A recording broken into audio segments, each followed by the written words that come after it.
All right, we're out here, back again. Just pumping content here at Race Brain. We got a special edition of the Scotty Boys, but we traded out the 15th fastest high school girl miler for the 5th fastest high school girl miler. That's right, ladies and gentlemen. We kicked BK to the curb. We brought in the raw dog himself, fresh back from Toronto. We got Dawson Miller. What's up, Dawson? Hey, how's it going, Matt? I know BK, big shoes to fill for me. I better come in with some spicy takes and make some people mad. So that's right. That's the way to do it. And there was a lot of people talking about the race that was going to go down this weekend in Toronto. We had Raw Debo breaking up just temporarily, to go head to head. And, you know, I stuck with my boy, and Debo took that personally and led the way for the Americans in Toronto. That's right. We've got Marcus Balls. Debo, how we doing? We went to Toronto. We gave it our best shot and got dusted by a couple of French Canadians. They were running fast. But Debo, did you know that guy that won? Frederick Dubé. He was a former CrossFit Games team athlete, and he ran last year, not super fast, but yeah, he's been his coach is Cole Learn. So big ups to Cole Learn. 2 big weekends from him, coaching and athlete role. But yeah, he's a CrossFitter. Is it fair to say Cole Learn did in fact beat you? Cole Learn did not in fact beat me. I beat him. He pulled out of the race. I also beat Dawson, so at least I have something to hang my head on.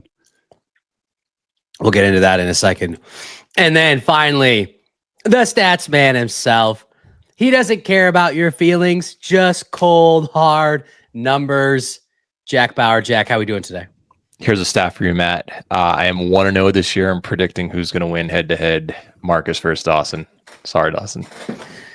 Yeah. You know what? Let's just go ahead and let's just get that one out of the way real quick. Boys, give us the debrief. Talk to us a little bit about Toronto. How was the venue? How are the vibes? How was the race? Looked like a tough race. yeah, well, both of us were in the venue for about an hour and 45 minutes, I think, total the entire weekend. So can't really give you a vibe on what went on in the venue. But when you race at 8 o'clock at night, you're not really going, and actually I don't think you're allowed to go until 90 minutes before your race with the new registration rules. So we really were not. Did you have any problems registering?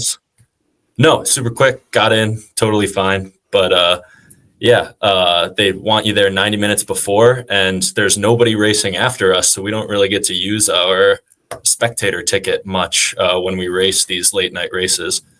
But yeah,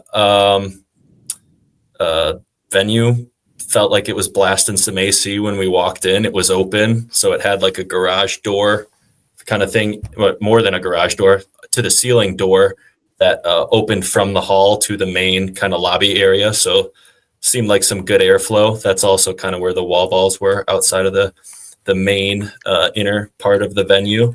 So the raw dog did not overheat, is what you're saying? No. Canada. I got, yeah. But yeah, I guess the only thing I learned from this weekend is that I'm a glove guy. I've been denying it for a year and a half, and you know, my name may be Raw Dog, but I am officially a glove guy from now on. That's going to be the Instagram.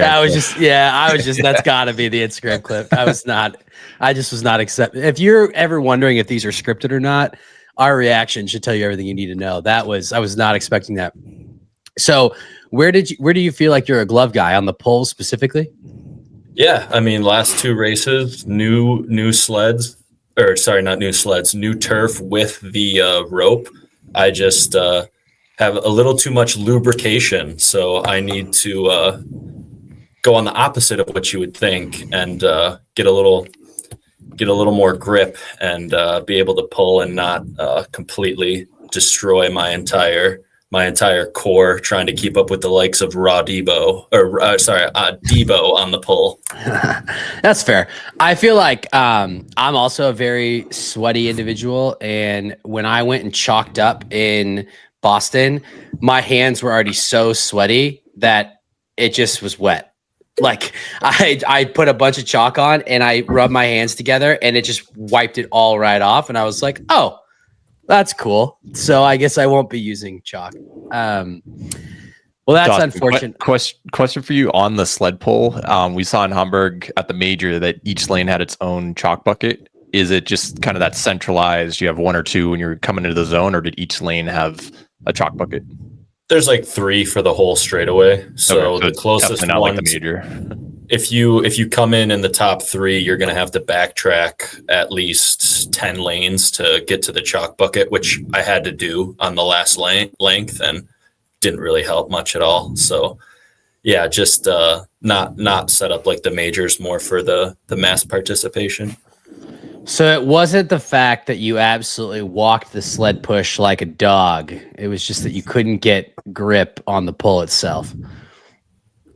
Yeah, I mean, Marcus and I kind of looked at the way we went out in the race, and we didn't go out too blazing hot or anything. Did you guys run it as a doubles to start? Was this like a Jack and Rose scenario, and you were Jack and Dawson, or Marcus was Rose, and he had to just leave you behind? Yeah, I mean, he basically, I mean, Marcus is a big rope toss guy, and he was just tossing that rope so far into my lane. I think I tripped over it once or twice. That might have been a tactic by him and it worked, honestly. So I think everyone gets rope tossed in there. I had on my other side, I was getting a rope tossed into my lane. I just dealt with it. No excuses. Rule number 76, no excuses, play like a champion. Marcus, how did the race go for you? It went good. I think I just underestimated a couple people. I figured if I run with Dawson and Cole Learn, we're running good. I think Frederick passed us on the sled pull by a little bit. Then, of course, he's a CrossFitter, smashed the burpees. Samuel Hebert smashed me on the burpees, and he is very strong on farmer's carry. I was like, oh, maybe I'll catch up to him on farmer's carry. He ran away from me. He's got that OCR grip strength. But yeah, and then he also did 100 wall balls unbroken at the end, which I didn't anticipate. So, but you have to remember, Samuel Hebert did beat Dylan Scott last spring, so he may be on. Yeah, I can't get a read on Samuel Hebert. He's pop all like over a the place. Yeah, he'll get a really good race, and then he will struggle a little bit. But if he can find that consistency, he's a name to watch in North America for sure.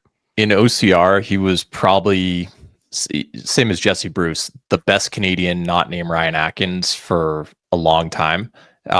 Sean Stevens will as well. But yeah, he was always up there, and he's just a bigger runner who can, carry some weight as well. So I'm not surprised that he having success in HYROX, but it is kind of interesting how up and down he is. Like you kind of see most people, if they're breaking an hour, a bad race is like 62, 63 most of the time, but he's definitely fluctuated.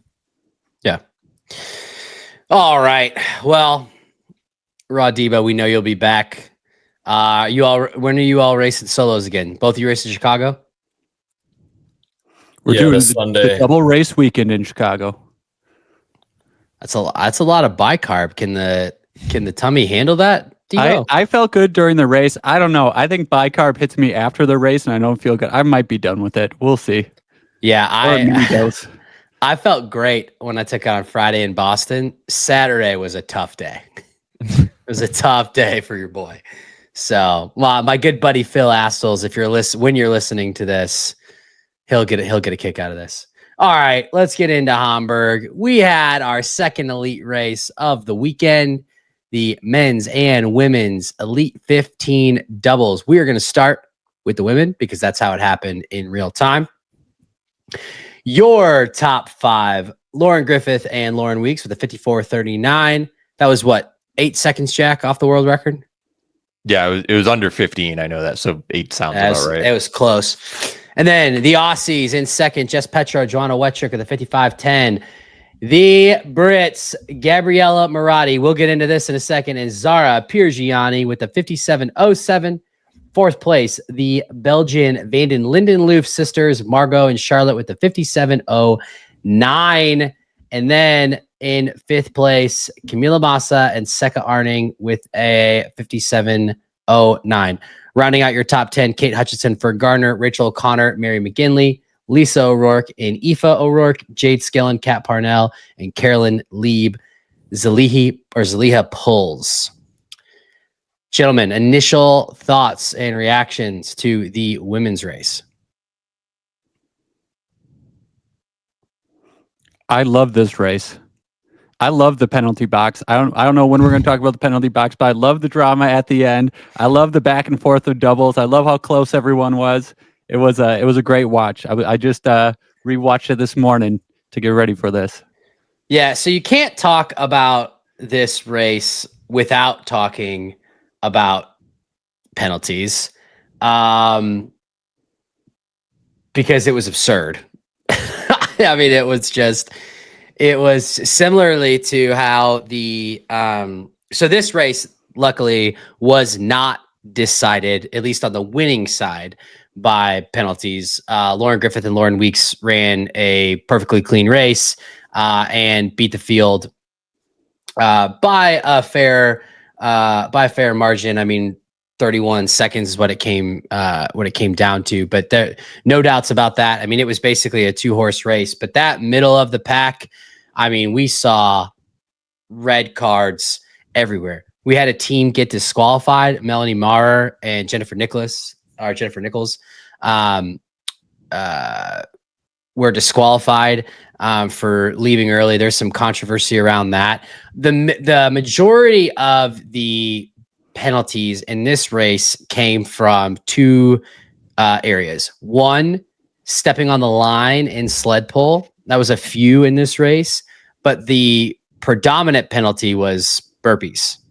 So my question for you all, have we over-indexed on and gone too far on the burpee standards? Because, and I'd be curious, Debo and Dawson, as Elite 15 double competitors, this race is going fast and is going to go faster than the solos. And it was quite honestly unenjoyable to watch the burpees in the doubles race because of all the penalties. We'll get to this on the men's side, but Charlie and Ollie got a phantom penalty that I still am very confused as to what they actually were penalized for. But it just feels like they are being too strict. And when you all are racing and trying to go fast, like this is going to keep happening. We saw it happen a lot at Worlds. And at one point we had 6 women's teams with penalties on the burpees alone. Just red cards left and right. It was pretty distracting and I was not a fan of it. Yeah, I think the team should hold the standard a little better and then not get penalties.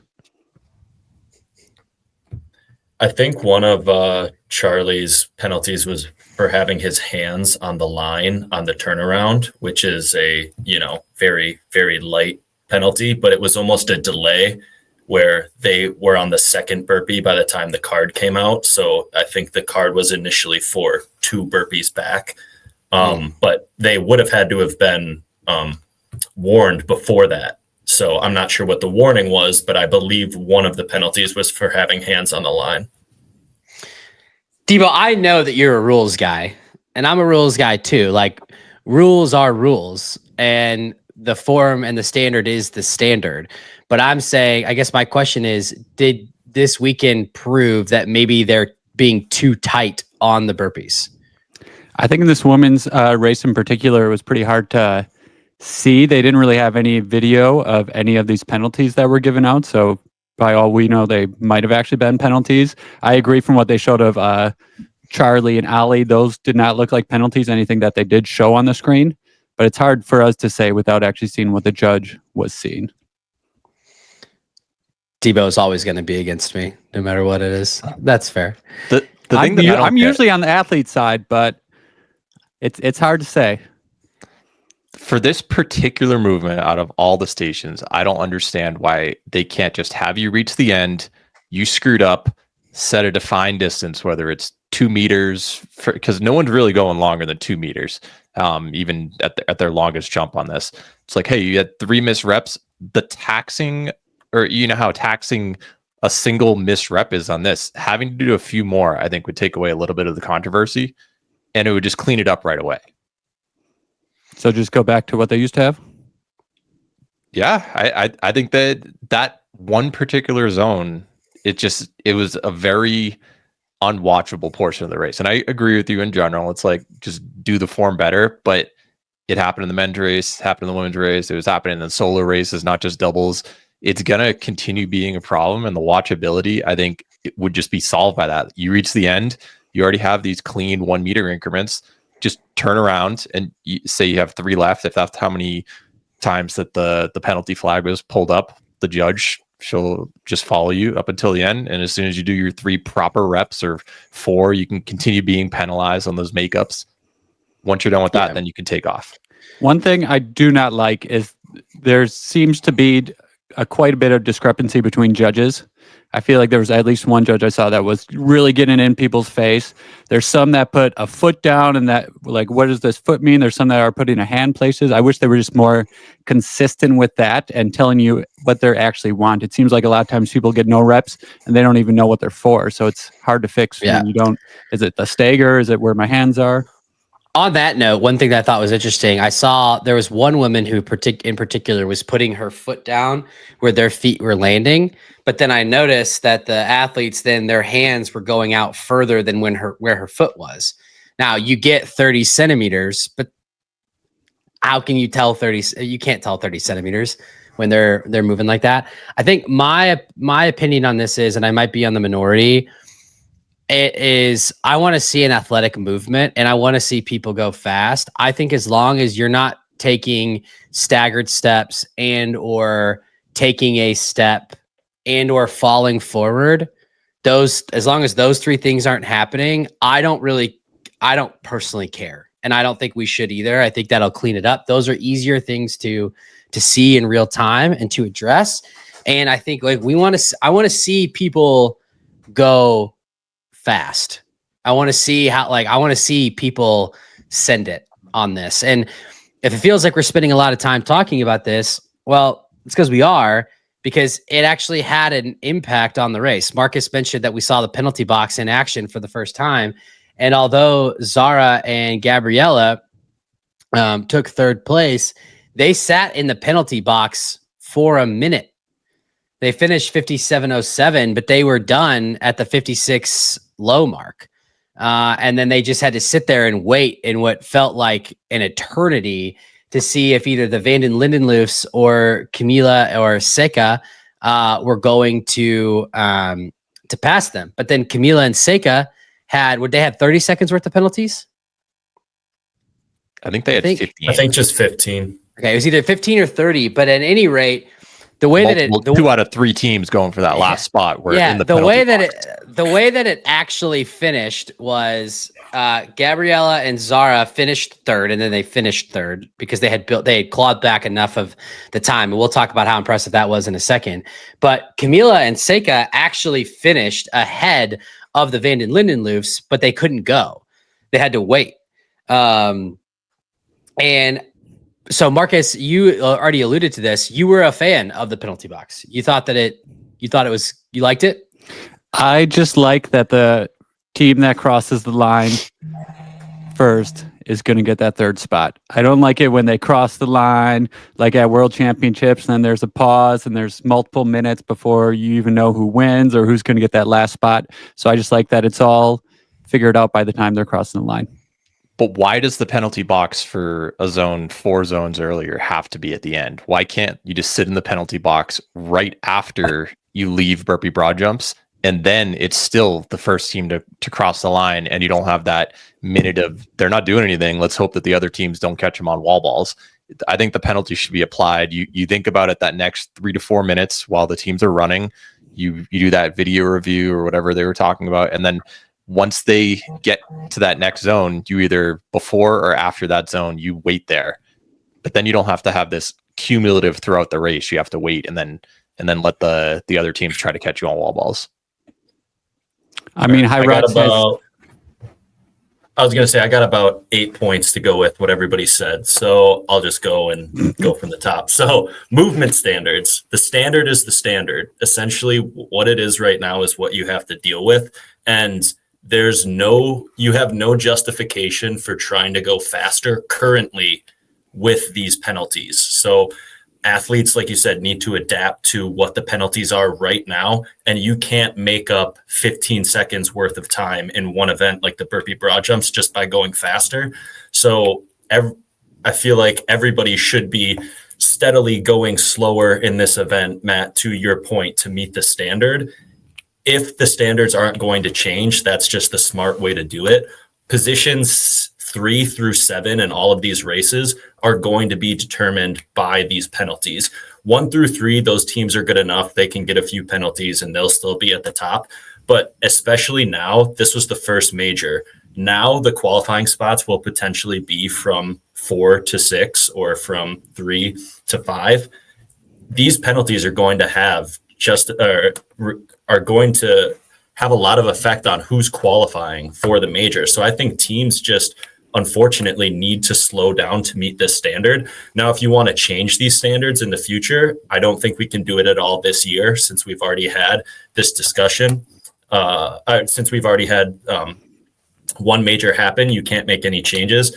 And Jack, I think the reason why they don't have the penalty boxes right after the event is because if you have something on the last rep of an event and it's debating whether you give no time for video review if it's the last rep of the event. I'm saying wait a full run after. So you've got your 3 to 4 minutes to decide if it actually applied last time. Yeah, and that still is just restricting the amount of time that they have to do this video review. And what Matt Locke has said is that it gives them enough time to view it and determine if it actually was an issue or not. And he doesn't want the rest to affect the actual race. So like we've debated in the past, if you have a 15-second rest in the middle of the race, you're technically getting some reprieve and are able to continue the race at slightly recovered versus if you just have to finish the race in its entirety and then take the rest. So instead of it being a 15-second penalty, you could justify it's a 12-second penalty because you made up 3 seconds of time from taking the rest. So that's their justification for having it at the end, those 2 points of giving them enough time to review it and then also not changing the actual race and letting people complete the entire race before the penalty is given. That's fair. I think that one thing I will say, if that's what they're going to do, they need to move them to the inside of the rig while they're waiting, because that actually could have been problematic of like, you've got judges that are like throwing their arms out like this to like hold them. And then like people are having to like run around them and run through them. It just causes chaos. I think it worked as intended. On the note of penalties, obviously the most controversial one at this point is Jennifer and Melanie getting disqualified. Their argument is that they knew they had one more to do because you could see Melanie starting it, but that their judge told them go, go, go, go. I don't think from what I saw that the video is that clear and obvious as to what was happening. But the athletes said that that's what happened. And they said, other athletes confirmed that that's what they heard happening next to them as well. I don't necessarily have an opinion on this. If they left early, the rule is plain as day. I will say that, though, I think that the argument that they made, which is a fair one, is that the rule book does state you are to listen to your judge. And I think that they tell you that in the briefing as well, that you are to listen to your judge. Any thoughts on the Melanie and Jennifer situation? So I did go back and go ahead. I did go back and look at the video, and you can see that Melanie goes down to do a burpee on the last length. Then Jennifer goes to try to run. Melanie kind of looks up. They have a conversation with the judge. The judge points them back. Melanie stands up, and then she goes down to do another burpee. And then Jennifer goes, and then Melanie just gets up and follows her. So there is just like a back and forth between the judge. Obviously, you can't see what was said during that, but there was at least some pause, and she did do a half burpee twice. So there was confusion. They had actually passed the 3 teams in front of them. So I think they were also just lost where they were as well, because they had passed everybody who was in front of them, and they were going so fast that they just, I don't know, race brain moment. I don't know what the judge said, but you did see that discussion and confusion with like the 2 half reps in a row. Jack. We saw them kind of arguing with the judges on the rower. That was kind of the first time when it was clear to them that they were going to be DQ'd. Would you have just finished regardless if you were in their shoes and then tried to appeal it later? Were they letting them finish? Did they have the option? I don't think they were going to let him. Like Matt Locke walked over and was like, "Your race is done." Yeah. I mean, I don't know that they were going to let him. Okay. That's fair. Yeah. I mean, I don't know. It feels like, because we know that they're doing this VAR review, it feels like maybe they should have just let them finish the race and then decided at the end. I think taking the opportunity away from them, I don't know. It's hard, right? Because I think the rule book does clearly state that if you skip a lane, you are DQ'd. So I think that the rule book is very clear as to what's going to happen. So I don't know. But I think like this is the second women's race in a row where some really good races, I don't want to say overshadowed, because we're going to get to Lauren here in a second. The penalties were almost just as big of a storyline as the race itself. I mean, here we are 15 minutes into just penalties alone. And that's why we should talk about these top 2 teams. All right, Lauren and Lauren. I do have one suggestion to try to like, race brain is a real thing. Reason we called the podcast. It happens. It's happened to me in races. I couldn't count to 5 on a sled push and pull in DECA before. It just happens. Do you think that they should put like a green and a red start and just some little symbol at the start of each movement, just so that once you reach the end, if you're on the side that's green, it's like, that's not when I'm supposed to finish yet. Just in case your judge or the athletes or the coach who's guiding you, if there's an issue, you know for sure that's the end point. If you have trouble counting to 3 or 4, do you think they're just better with colors? They're bad with counting? I mean, I'm colorblind and I couldn't count to 5, so I'm just trying to come up with ideas. Well, the problem with the colors is sleds, you finish on opposite sides. I know, right? It's movable. Like you've got 3 or 4 minutes when they're running. Here you put a little circle or something. Like, here's your start and end point, and then the next movement you move it to the next area, and it'll tell you what side you finish on. I don't think it's a bad idea. I think for them, they're the first people to do this. This hasn't happened before, so I guess it depends on it. Does this keep Hunter happening? and Kent missed a lap at on Burpee broad jumps at Worlds once, right? Or Farmers. I thought there was some. Wasn't that like 5 years ago? Thought John Wynn did it too. Yeah, it's a bottom line. It happens, and it probably happens all the time in solo or open waves and stuff. Just let us know in the comments. What do you think? Do you like Jack's idea? Are we putting red and green circles down? Red means don't go. Green means go. Let us know what you think. All right, let's talk about this women's race. Lauren Weeks, Lauren Griffith. Top time overall, 54:39, 15 seconds off the world record with a run time of 32:03 and a workout time of 23:12. This is what their race looked like. 3:58 ski, 1:45 push, 3-minute pull, 2:35 burpee broad jump, 4:13 row, 1:24 farmers carries, 3:04 lunges, 3:14 wall balls. Thoughts on Lauren²? I mean, you can say they won it at the burpees. I mean, that's basically the whole difference between the 2 teams, first and second, right? Is that they came in down, I think, 15 seconds and left 10 ahead, or maybe even more than that. But it was almost like a 30-second swing. It was 49-second swing, actually. And that's basically the separator in the entire race. Yeah, the Laurens gave up, it looks like 28 seconds on the sleds, but put on 49 seconds on those burpees. And then after they had that, they didn't give that lead back at all. So yes, I would say it was definitely the burpees. And again, that might be the standards. Joanna and Jess didn't get penalties, but it looked like they were certainly slowed. I think they might have got a yellow card pretty early. Yeah, Joanna got a yellow card on the first turnaround for her hands touching the line. And Joanna's technique, she really doesn't bring her feet all the way to her hands. So it's never really going to be, her feet going over her hands is an issue, but that definitely costs you 6 to 8 inches every single jump. And there could have been some carryover fatigue from the solo race before, that could explain some of the gap.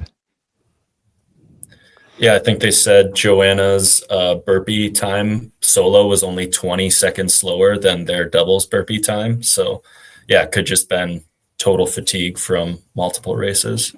I think it was a good gamble by Lauren Griffith as well to sit out the solo race and secure that victory and the doubles qualifier for Worlds. And the check. And the check. Good money in doubles this year. Yeah, it's not bad. Yeah, not last year. I'm trying to find I'm the new HYROX results page. You can no longer look up the leaderboard. I was trying to see how the race played out, but Lauren Griffith actually in her post-race recap called that out, that like she actually was like holding on to the burpees, and then Lauren did the burpees so fast that she actually wasn't ready to pick it back up. Which, here's a question for you. It's maybe a stupid one, but like, is Lauren Weeks the best female doubles racer in the field? She looked scarier in the doubles race than she did in the singles race, if that's possible. Well, I think I've heard her talk before that she wears different shoes depending on what race she's doing, if it's open versus pro or if it's pro singles versus pro doubles. And she was wearing her fast running shoes, the Nike Alpha Flies, I believe. So she is just hammering those runs. So if Lauren Griffith, fresh, can barely keep up with her, and Weeks is still doing her fair share of all the events and doing them faster than her partner, I mean, it's basically just how long can you hold on to her given the, like you said, the little rest that you're getting, and keeping up with her. Because the only thing that's going to slow her down potentially in the solo is the sleds. I mean, we know she's maybe the best runner in the field. I mean, Jack, what was her 5K time in the fit? 17:03? She was like 17 flat. Yeah, which is stupid. In a good way. It's just dumb. We know she could run. And it's like that just little bit of rest that Lauren gives her. I mean, and like Lauren Griffith is also a great runner in her own right, but like you could tell that at the back half of that race that Lauren Griffith was fighting for her life to hang on. Like at one point, like Lauren Weeks looked over her shoulder and it was just like, I mean, there was a huge gap. I mean, I don't think, like, I think that this team could have easily broken the world record, which is crazy. Insane. Marcus, you look like you got something to say. I have nothing to say. I think they have a very good shot at it, especially it seems like Lauren Griffith is still, I believe it was a hip labrum thing. I think she's still coming back from that, which is probably why she didn't do the solos. So as she continues to get more healthy, gets more run in, yes, they will definitely have a shot at that. I think these two teams are going to have some really good battles throughout the majors this season. No doubt. Who would you? No doubt. Who would you team up with if you're Linda? What did happen to Viola? Does anyone know? I don't know. I guess that obviously I've seen since it obviously was a very late pullout because Dina Hogan made mention that she found out 40 minutes before the race that they were going to be racing. And then apparently Till, who we'll talk about again here in a second, made a comment that maybe Linda should just drop Viola going forward. So I don't know what happened. Jack, did you see anything? You're connected to the Europeans. I didn't. I was asking you guys for that info. I didn't know if maybe it was you were setting us up. Linda and Meg Jacoby, that was the speculation on the broadcast. I mean, they have raced together before, right? They held the world record together before, right? I think they held the world record before Tia and Joanna took it last year. Sounds about right. I mean, the team that we want to see is Lauren² and Meg Jacoby. And that is no disrespect to Lauren Griffith. They're obviously the reigning world champions. But I feel like if we want to see how fast the team can go, I feel like that's the team that the people want. I mean, after what Meg just did with Benny, that would be a scary team, obviously, with Lauren Weeks and her credentials. Yeah, what did they run? 56:03, 56:10, something like that? Low, yep. 56 low. That'd be a good team. Let's talk about the Aussies, though. They ran a 32:05, so basically identical run time to the Laurens, but it all came down to the stations. Like Debo said, they were 23:48 on the stations. Their stations were 3:54 ski, 1:37 push, 2:40 sled pull, 3:24 burpee broad jump. That's basically where the race was. 4:18 row, 1:27 farmers carries, 3:04 lunges, and 3:24 wall balls. Thoughts on the Aussies? Yeah, I mean, they're the world record holders. They're a new team. This is only their second time racing together as well. Jess Petro looked especially impressive at the beginning. Joanna started carrying her a little towards the end. It seems to be that is a pretty strong way for some of these teams to run, where you're really just pushing your hardest to keep up with your partner. And like I said, I think these two teams are far and away the best, and it's going to be a great season. Jess Petro looks. I mean, let's be clear. Joanna won the singles race and then they took second overall. But Jess Petro, if there was any question on her fitness before this weekend, there shouldn't have been, but there is none now. She looked especially strong in this race. I thought it was a really good performance. I think her and Sika Arning, I always forget which one it is. They kind of had a sneaky, almost best weekend performance when you take both their races combined compared to where they've been in the past. Sure. Yeah, 100%. Yeah, these other teams. And then I do just want to mention the Brits, Gabriella, the new team of Gabriella Marati and Zara Piergiani. I thought this was a super impressive performance. They knew that they had a minute worth of penalties, and they fought. And in the post-race interview, I think Zara was the one that said, like, hey, look, when that happens, you can do one of two things. You can either give up because you know that you've got a minute of penalties coming, or you can fight that much harder to push and try to overcome it. And overcome it, they did. They seemed like they accelerated on that back half of the race. And I felt like the longer they sat in the penalty box, the more I was rooting for them to get across, just because it felt absurd to have someone sitting there for 60 seconds, but a really, really strong race. And I mean, I don't think that their penalties were a minute worth of penalties. I guess what I'm saying is I don't think it saved them a minute worth of time. And they finished with a 57:07, which I believe their qualifying time was a 57:19 a couple weeks back. So they just ran a 56 low. I still think that the two teams to beat in this field are Lauren, Jess, and Joanna, and then probably you'd have to put your money on Sinead and Lucy whenever Sinead gets healthy, if she returns to form. But this is going to be a strong team the rest of the season, and who knows what could happen. Maybe I don't know if they plan to specialize, but you got to think that they'd be a dark horse for Worlds. Yeah, they're kind of right on the cusp of the front of the next group, the next pack of women. After, I mean, you can say there's a fall off after the first few teams, but they're bridging the gap between that. It seems like. I had a fun hypothetical here for qualifying for the next race. Will the three qualifiers, just the majority, so two of the three, will they come from women and teams in this field, or will they come from outside of this field? Outside of this field, you have Molly Emond and Meg Martin, the Australians with the third fastest time, who I'm assuming will be running in Australia, Lucy and Sinead, and then Linda and Viola, or Linda and partner. Do you think the next qualifiers will come from women who competed in this race or outside of this race? I was looking at the leaderboard, and yeah, really 6th through 15th are a lot of, there aren't any like of the big elite 15 individual names in there. So I think there will probably be a couple new teams that pop up before the next major, and teams that maybe declined their bid for this one. I wouldn't be surprised if there are even 3 new teams that weren't even in this race that could qualify at the next one.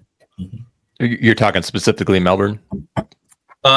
Yeah, I mean, I guess. But yeah, that team with Molly is going to be nasty. I think that they would have stood a chance of qualifying had they gone to Hamburg. Yeah, it's interesting, right? Because like I want to. It feels like the answer would be that the 3 teams from outside this field, but is Sinead going to be healthy? I don't think she's running right now, and Melbourne is only 6 weeks away. So is she going to do the travel? I don't know. We don't know what's going on with Viola. So it's hard. It's hard to say, I guess. So the question is, all 3 teams coming from off this race? Yeah, or just the majority. So 2 of the 3 qualifying teams were not in this field. I mean, Molly and Meg in Chicago, they won pro doubles with a 54-37 for women. Second place outside of the pro elite or the elite 15 doubles was 56-53. So that's over 2 minutes. Their time was faster than Lauren and Meg and everyone else. So I don't think there's a way that they do not qualify. So one out them of 3 for sure. Yeah. I don't know, because I don't know who's gonna come that wasn't in this race. I'm gonna guess Linda and partner, insert name here.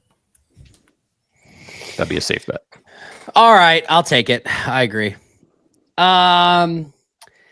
The other thing that I'm just going to call out briefly, I'm not going to spend a ton of time here, and we'll move on to the dudes, is I made some waves this past week for what I said about Till on the live reaction show. And if you thought that I was going to recant, I am actually going to double down on how awful it was. We don't need to be speculating about if it's time for people to drop partners. We don't need to be saying rude things about athletes. There's things that are facts. I don't think it's clear why Viola and Linda didn't race, but suggesting that Linda should just drop Viola I don't think it's a good look. I also want to call out that when Camila and Seika were running together, he often said that he didn't think that Camila could keep up with Seika, which is an ignorant take by Till, because they had to qualify together to get into this race. So they've already run a race together where they stayed together the whole time, and he kept coming back to it. He like multiple times was dogging on Camila, and I just think that it's an ignorant thing. It's an ignorant thing to say. Besides the fact that, as the 2 of you, Marcus and Dawson, know, that not both athletes are always going to show up and have their best race. It takes 2 to tango. You don't know what's going on in the race. You don't know if someone is giving more on the stations, taking more. We don't know how athletes split it up, but the level of disrespect, and maybe it's a language barrier, a translation from German to English thing. I don't know, but a lot of people were talking about it. A lot of people were talking about it. I just thought it was disrespectful. He also did it on the men's side. He said that maybe Charlie and Ollie should break up and find new partners, which is another ignorant take, because, I think Charlie was the one having a tough day. On Saturday, but I've seen other races where it was the other way around. They actually made a post about it. I think Ollie made a post about it and said, like, I'm not going to worry about it. Like, it's just fuel for the fire. But like, I don't think that level of commentary or those comments are necessary in these races.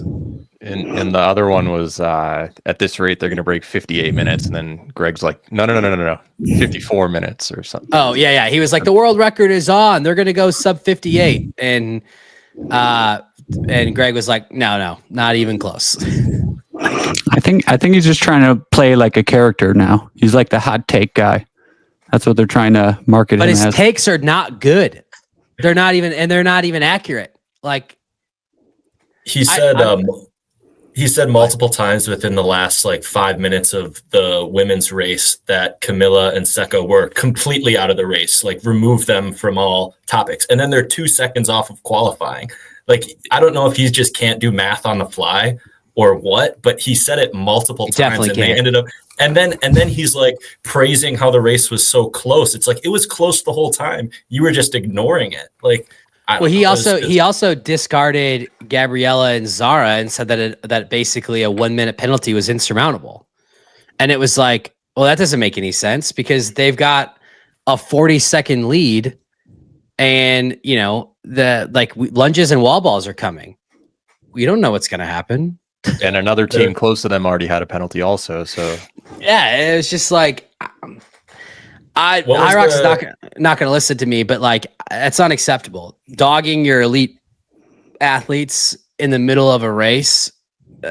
Come on. He also had is it Thierry comment where he's like the most elite 15 athlete. It's like, what are we talking about here? And I want to give the benefit of the doubt. Like, maybe it's a German to English translation thing. Like, English is not his first language and that whatever, but like, this is how you're broadcasting. This is how it's coming across to the majority of people. It was bad. It was bad. It got worse, and I didn't think it could get worse, but it got worse. So that was tough. All right, on to the dudes. Your top five. The new team of Alexander Roncevic and Tim Vinish, 49-17. Jake Williamson and Alan Plow, 49-53. James Kelly, Jake Dearden, 50-13. Hedy Wiersma and Thierry Wilgenberg, 50-22. And in fifth place, Charlie Bottrell and Ollie Russell, despite the fact that Till said maybe they should break up. The other thing that I'm going to point out is that this is the last thing I'll say on Till. He once again was saying that Alex and Tim, he was talking at the beginning of the episode that he thought that they could potentially break the relay world record, which was also an absurd comment. And then he got into it and he was like, the world record is going down today. And Greg had to be like, no, they're off the pace. Like, he was talking about a world record by like sleds. And Greg was like, no, they're actually like a minute off. It just wasn't a good look. But that being said, real quick, Alexander, Marcus, back up a second. You're breathing on the mic. Okay, there you go. That's going to come through real nice on Spotify. We were trying to message you, but you weren't hearing it. So we're like, we got to say something. Building up this suspense.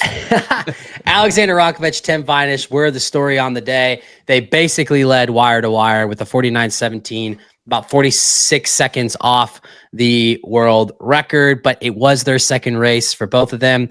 They were into the ski first. They were off the ski first, and then they basically never looked back. This is a scary team. Did you expect them not to lead from the beginning? There's nothing in their history that says they're going to go out slow. So I was not surprised for a second that they had a commanding lead basically after one zone. I will say, though, I do give credit where credit's due to Tony Revel and Kieran Parkinson. I love the way they race. They do this every single time. They run so hard on run one, and they smack the ski.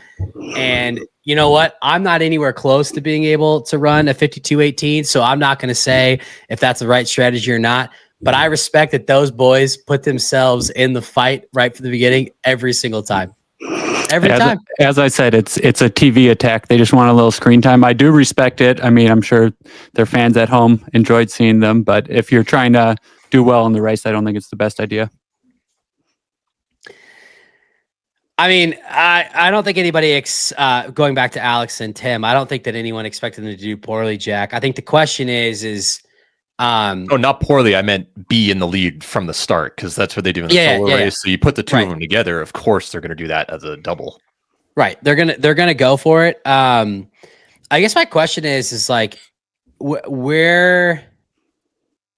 I mean, obviously, you got to think that they're in the conversation for favorites. You know, it's hard to know what's gonna. You know, obviously, right now, Pelayo is hurt. We don't know.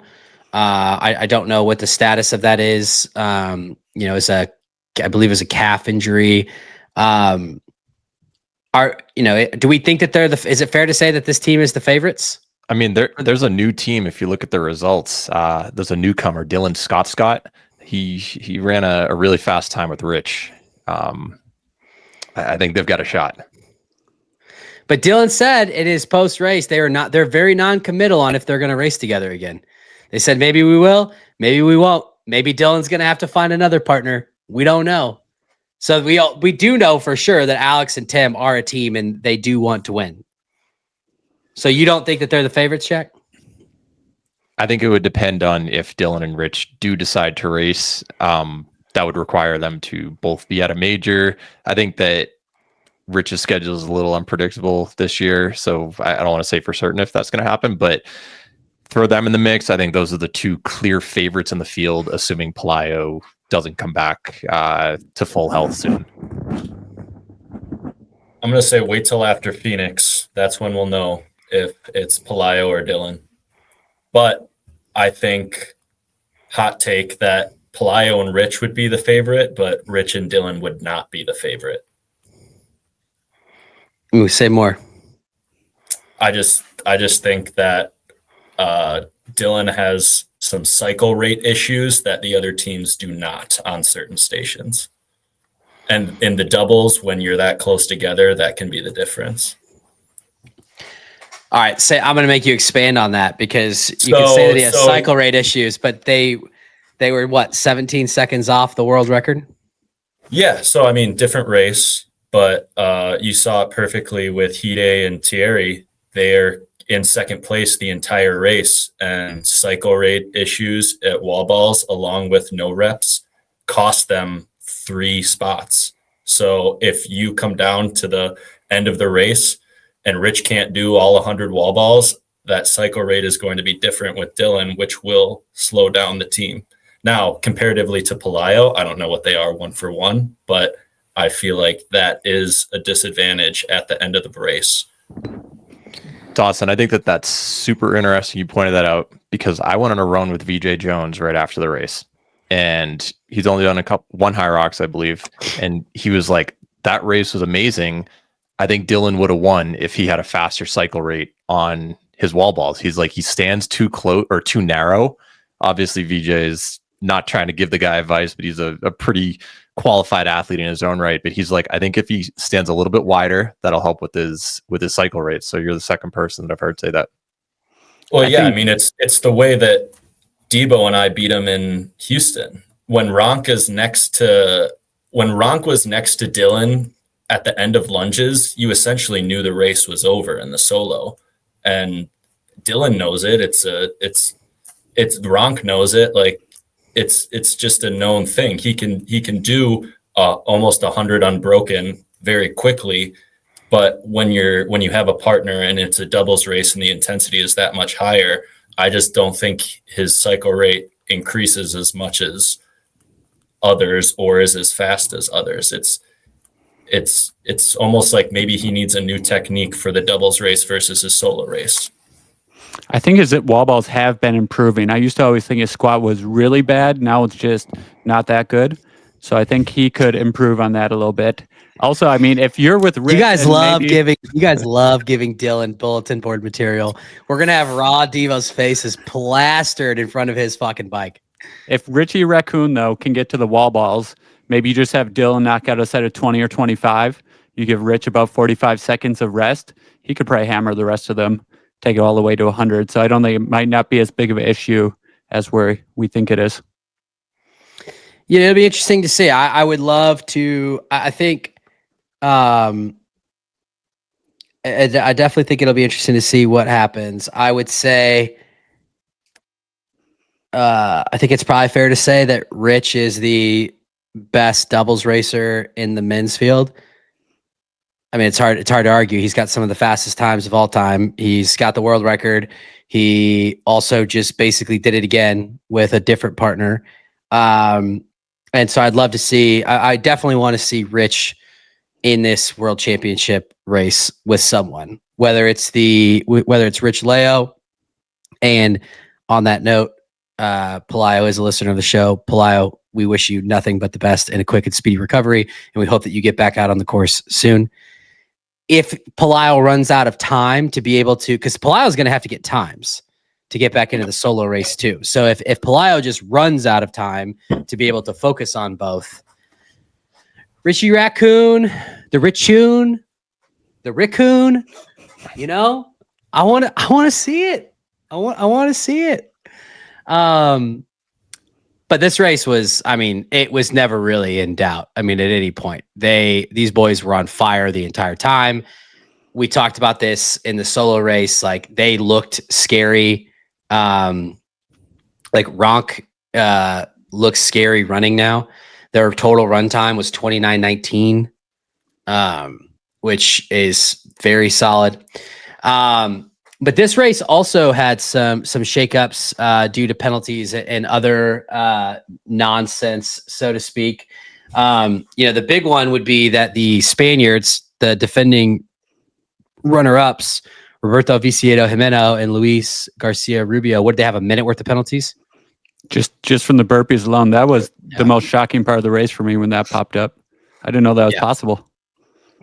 Yeah, they were out basically at the burpees. And you mentioned that, Marcus. You thought maybe that there was a language barrier from the judge. Like, if you get 4 separate penalties in that single zone, like, you might not know what you're doing wrong if it's not communicated properly. Yeah, I think they got to go with that, if anything. To be fair, I think that's where Zara and Gabriella's. I think that's where all their penalties came from too. No one can confirm. All right, that's fine. I mean, this is going to be a good team. Second place was Jake Williamson and Alan Plow. This is a good one. They were they ran a very strong race with a 49:53 total run time, 30:26. They hammered those workouts. 315 ski, 123 push, 235 pulls, 212 burpees, 335 row, 118 farmers carries, 223 sandbag lunges, and 326 wall balls. Dawson, I'm curious on your take on these, since you've raced both of these athletes and have developed a little bit of a friendship with Jake. They're my inspiration. They're now 2 glove guys, and I'm joining the team so we can be all glove guys together. They've definitely had a really good progression. Alan a little bit more in the solo, improving over time, and Jake has just really excelled at the faster doubles relay stuff. So I know Jake went through a few partners to try to find a good matchup, and they've found something that clicks, and now they're really dangerous. So it's only up from here. I mean, now, they're qualified. They can do their little side quest stuff the rest of the year if they want to keep doing doubles for sponsorship purposes, or if they want to focus on solo. This definitely gives them the opportunity to do that. So it's awesome for them. This is the first team that I think I would pose the question, if you were them, and this is to any of you, and I know that none of you are them, but if you were them, do you consider specializing in HYROX? And the reason why I ask is because it doesn't seem outside the realm of possibility of, like, they've put down some serious times now together. And it just seems like their ceiling as a doubles athlete is so much higher than their ceiling in singles. Yeah, it could just be part of their progression. I mean, one will definitely help the other. They're increasing the their ability in doubles will definitely help singles. It's just what they really want to focus on this year. Probably, I would say, focusing on doubles to see how well they can actually do without having to worry about a singles race in the same weekend would probably be ideal for them. But if in the coming years they want to get to the ability level where they can do both in the same weekend, it's just kind of a good opportunity. But yeah, Jake's pro PR is 57:04. Allen's is 55:42 at Berlin. He just ran a 58:10 in Maastricht, which are great times. I mean, these are easily top 40 athletes on the solos. I just wonder, like, if they really went all in on this doubles, it feels like you'd have to consider them as having a shot, not just a podium, but to win. I think being fresh also, you two have raced together. how much of a difference do you think that makes fresh versus on day 2? We've never done a multiple race weekend, Oh, okay. so we've always been fresh. So Yeah, That will definitely be to their advantage, though, as the season goes along. Yeah. I don't care what anyone says. These elite athletes are insane. There's just no way it doesn't affect you somewhat on day 2. It's just impossible, right? Like we saw Hideo Wiersma go 354 solo and then 4 flat with a teammate on day 2. Like, I guarantee you that guy, his lower body was feeling it from the solo race. I did watch that. As I talked about last week, I get very nervous. I like that team, Hideo and Thierry, but I get so nervous going into the wall balls for him. Hideo started on wall balls. He did a set of 30. 0 no reps. They all look pretty good. Unfortunately, his partner stepped in, did a set of about 30, and 10 of them were no reps. And then Hideo got the ball back and finished it off, got all the way to 100. So it's really just those no reps that cost them, even though they do cycle a little slower. If they didn't have, I think it was 12 at the end they had. That's really what cost them. So they just need to clean that up a little bit. But to your point, Debo, you can't cycle slower and get 12 no reps. I mean, that's you can do one or the other. If you have 100 clean reps and you cycle slow, teams can only make up 10, 15 seconds on you. But past that, those no reps add up quick. And Thierry's cycle rate isn't bad. It's just the no reps on top of it. So it's kind of the worst. They were on 2 opposite ends of the spectrum: faster cycle rate, no reps, and slower cycle rate with no reps. They need to find like a happy medium to split between the 2 of them. They definitely seem to be the best runners in the field, though. After every station, they would run up on the teams and pass them by the next one. They were passing Jake and Alan, who are not slow runners, and making up a lot of time. Yeah, I mean, that's another team that feels like they got all the potential in the world. It's just, can they? I mean, and actually, what was crazy is watching the race, it kind of felt like it was over, and JK and Jake Dearden slid in there and took that 3rd and final qualifying spot with the 50-13, which I thought was another gutsy performance. I mean, they were in 5th. I'm pretty sure they were in 5th coming into the wall balls, but they were basically sitting in that 5th, 6th, 7th spot like the entire race. But you just kind of had that feeling like, hey, if anyone's going to do it, we know that JK can close hard. We know that he's got 100 unbroken wall balls, and JK has a great cycle rate. So if he's anywhere close, you got to think that he's gonna make it a race. And so, hats off to them. I mean, I think Jake. They actually had one of the faster running times at 29:54. I think Jake said like the nice thing about this was it took it from being a disaster weekend to being a very successful weekend. So, thoughts on JK or Jake? Yeah, I think they closed up all their time on the teams in front of them, mostly just in the lunges, the last run, and the wall balls. I'd have to go back and look, but that's what it seemed like. Is almost all the time that they made up was in those last 3 stations. So it just goes to show how strong they are together in the second half of the race. Just a very veteran race, like we were talking about. They got to the wall ball. I think they may have had 2 no reps on wall balls, and they're both pretty solid on them. They do them pretty quick. So yeah, they stayed calm and pulled it out in the end. I want to give an honorable mention to the working dads. Shout out to Jarrett Newby and Dr. Hayden Warner, who got the call up, I think, like early last week. Made it happen, flew over to Hamburg, got a top 10 finish. They did miss out on the podium, but a very respectable 51:33. So shout out to the boys for putting their nose in it. I got a question. Where does Rod Debo finish in this race? We don't deal in hypotheticals. Yeah. Based on this weekend's performances, not very well. Dead last. You think that old man Joffrey's giving you that work? Okay, maybe 13th then. Give us 13th. We break 60 though. You did it solo, so I hope you did. Yeah, I would hope so. Any other performances out of this men's field that we want to cover?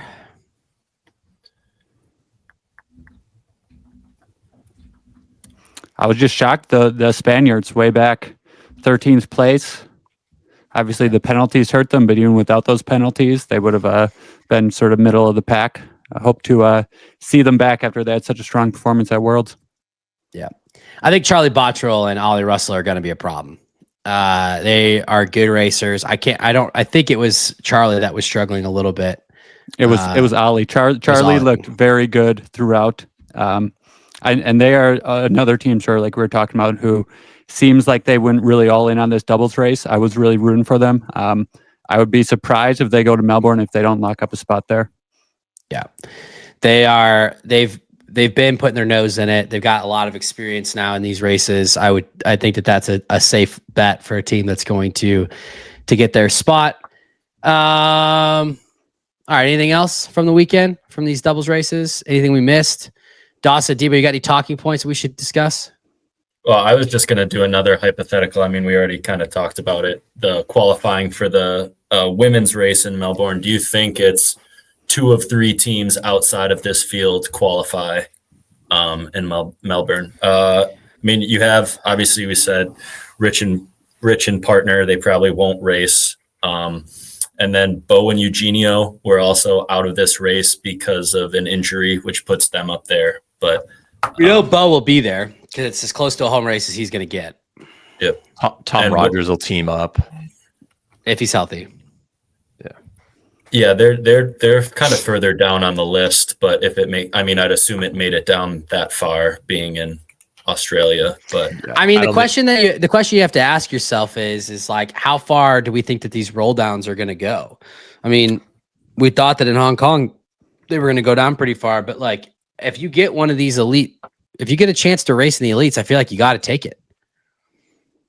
Well, Raudibo will not be there. I can guarantee that. And neither will Vivian.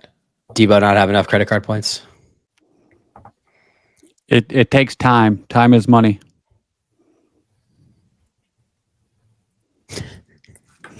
Time is money. Time is money. I mean, I got to think like John Wynn has got Melbourne slotted as an A race for him. So he'll be there. I would imagine Graham would go down. I don't know. It might also be a scenario where Graham gets the roll down for the solos, and if he gets it, you feel like you got to take it. I mean, are there teams that are just outside that are based down there that didn't race in this, other than Tom Rogers? No, there are not. I think those teams will. I think Charlie Bottrell, Ollie Russell, I think Hide and Thierry, as long as they travel, I think they could both easily qualify. So I think the teams will come from this race. If it rolls down far enough, do you think the Belgians will go, since they traveled down there for the qualifying race last year? I hope so, and I hope they get a chance to race again. They finished 5th in the world, and they've been having a tough time making it back. That's what I'm saying. If it rolls down far enough, I think they'll go down, and I think they could be another team to get a spot. Yeah, Peter and Tom are 29th right now. Think the Sutherlands go? Big roll down. Well, the Sutherlands didn't. Do we know why they didn't attend this one? I think one of the brothers is in the Army and had Army commitments. Okay. I'm wondering, I'm looking right now, Hunter's got to be in Melbourne. I wonder if he has a time with anybody. Graham, but I think that's fallen off at this point. I think I thought I checked, or maybe I was checking it for this race and not Melbourne. We'll see. We will see. I'm going to say, if it's the majority, I'm going to say no for the men, because I would guess that John and Graham are going to race and they would probably get one. And then, actually, you know what? I take that back. I'm going to say yes, because you're right. Because I didn't think about the fact that Bo did not race this, which is what you said. So, and then I have one other point, or I guess talking point, is the solo race seemed to be out of Jack's butt a little fast. Have we done the doubles race in Jack's butt? Do we think that I only do one race in my butt? Not do doubles. we think it was? Do we think it was slower just based on people being tired from the day before? If this course is a little more conducive to solo running, and when you're in doubles and with a teammate taking the corners, all of those corners is a a little different than in a solo. Just kind of wondering why we didn't see a lot of PRs out of the doubles race. I don't think we saw a lot of PRs out of the doubles race because for most of these gentlemen, it was their second race of the weekend. And I think that like we talked about earlier, I just think that you can tell yourself that you're not compromised, but you are compromised. You're not. I just don't think you're going to get your full capacity out in race 2. Well, I'd say the bottom 10 teams didn't have very many people running multiple races that weekend. And there's still like around 52. Yeah, and you didn't see a lot of people meeting their qualifying mark. It is interesting.